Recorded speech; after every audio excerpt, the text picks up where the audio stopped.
So let's talk a little bit about the construction of the English gown. Luckily, I have a second gown that I made earlier this spring. Now, we're going to be talking specifically about an English gown, which is going to be most popular from the 1750s into the 1780s. Here in the South Carolina backcountry, English gowns are probably the most documented, and we're going to get into a few of the details about how this might differ from an Italian gown, also from the latter half of the 18th century in this gown here. Alright, so the reason that we're actually talking about English gowns and not another style is because English gowns were probably predominantly what they would have seen in the backcountry of South Carolina. English gowns were actually a style dating from earlier on in the 18th century, in the 1750s, 60s, all the way up into the American Revolution. So by 1781, 1780, when the Battle of Puck's Defeat occurs, the English gown is a little bit outdated, if you will, but it's also a gown that you would have worn on a daily basis. So something that you would have worked in, something that you would have seen a lot of women wearing if they had a gown. So the reason that we're talking about an English gown and not another style such as an Italian gown, as I said before, this is probably what you're going to be wearing as an everyday gown. That's not to say that Italian gowns aren't a possibility in this area. In port cities such as Charleston, they probably saw lots of Italian gowns, which are gowns that essentially don't have that connecting back piece. The back pieces, instead of being pleated, are actually sewn individually. And of course, this changes just as fashion today changes. You have to keep up with the relevant fashions. And so in larger towns that have a lot of imports and exports, they're going to be more fashionable. So to think about perhaps Wilmington, North Carolina, Charleston, South Carolina, they might be wearing Italian gowns as well as English gowns. But if you're in the backcountry, kind of in a more remote area, and again, you're a middle class, a working class type of woman, this is predominantly what you would have been wearing on a regular basis. All right, so with an English gown, there are some very distinct traits. These pleats going down from the body of the gown itself all the way into the back and into the skirt of the gown is one of these traits. Now, the really neat bit and one of my favorite parts about the pleats itself is this is actually the curve of my back. So when this was draped, this is not draped on a curve. Literally, it's because my back curves and everyone else's does to differing degrees. And so that's how we follow this curve and really make these pleats. Now, these pleats are also put in here because, of course, fabric is extremely expensive during this period, and so you're going to want a gown to be able to expand and contract as families grow, and perhaps even as many of us are familiar with during quarantine, we may grow for other reasons as well. But these pleats are really expandable and contractible, so you can let your gown out, put it back in whenever you need. You might also notice that there are these nice little side pieces right here that of course pull around the front. Now these look a little bit even. Again, this is because we're all asymmetrical.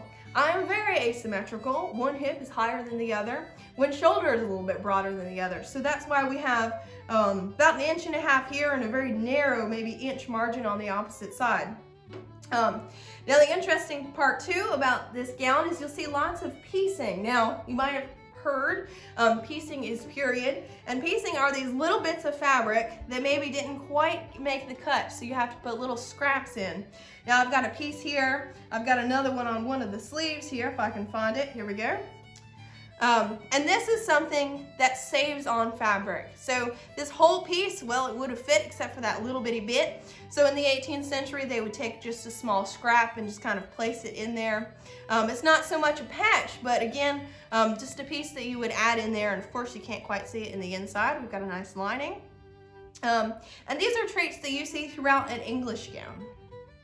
Now, of course, in the inside of the gown, you can see the lining is also curved, what we just saw on the outside. We've got the back seam right here. Again, it's a little bit uneven because I am uneven. Over here, this is actually a lacing strip, so we'll have a long tie. This helps keep the gown closed because, as you all will see, we'll pin the gown and the stomacher closed, but this helps keep that tension so it doesn't gape. If you've ever had a blouse with tight buttons, you'll know what I mean.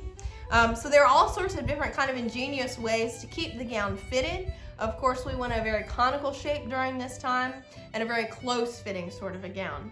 Now the last little bit is over here on the front. course, the stomacher goes in between, as you'll see in just a moment.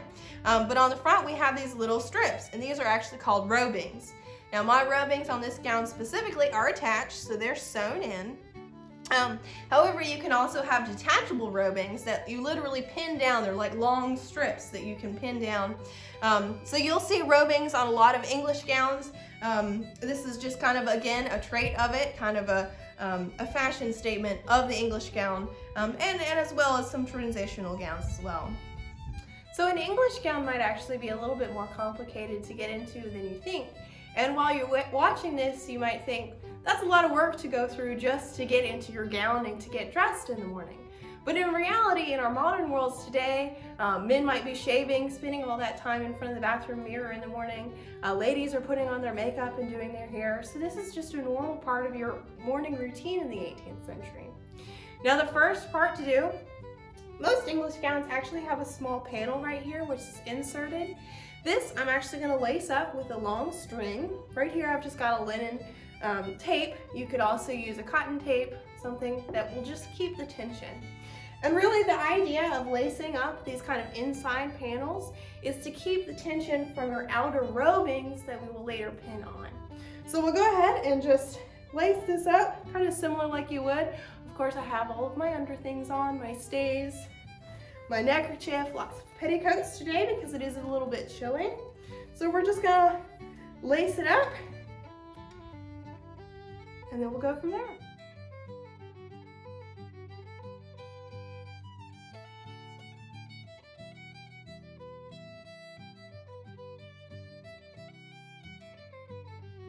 All right, so I've laced all this up. You can see it right here in front of my neckerchief, and I've tied it off, so I am secure. However, we have to put a nice fashionable bit over all of this lacing. So that's where our stomacher comes in. This is my stomacher. It's been stiffened with some buckram. Take a look on Facebook. There's actually a video where I show how to make a stomacher, and the gum tragacan that I used to actually stiffen it. As you can see, it's a little bit like cardboard. I actually just recently read an article where they found a stomacher in Switzerland that included playing cards in its stiffening. So I don't know, maybe I'll have to hack into this and put some playing cards in it just to add a little bit of authenticity in it. But for right now, what I'm going to do is actually pin this underneath the lacing with straight pins. So I've got my straight pins. A lot of 18th century garments are truly held together either by lacing or by straight pins, which makes it nice when you're making the garment. You don't have to worry about buttonholes or such. It also makes garments very movable. So in the 18th century, of course, childbirth was part of the normal life. And as a woman, you would want your gown to be able to expand and contract as was necessary. All right, so I'm just pinning this here to my stays and my neckerchief. There we go. All right, and this bottom one in here as well. There we go.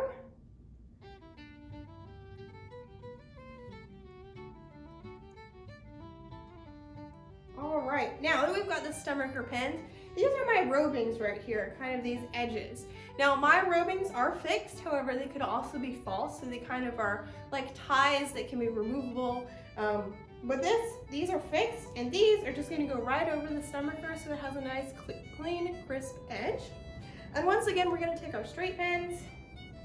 We're actually going to pin underneath the robing so that you can't even see the pins when you're wearing it. You can kind of get that effect there.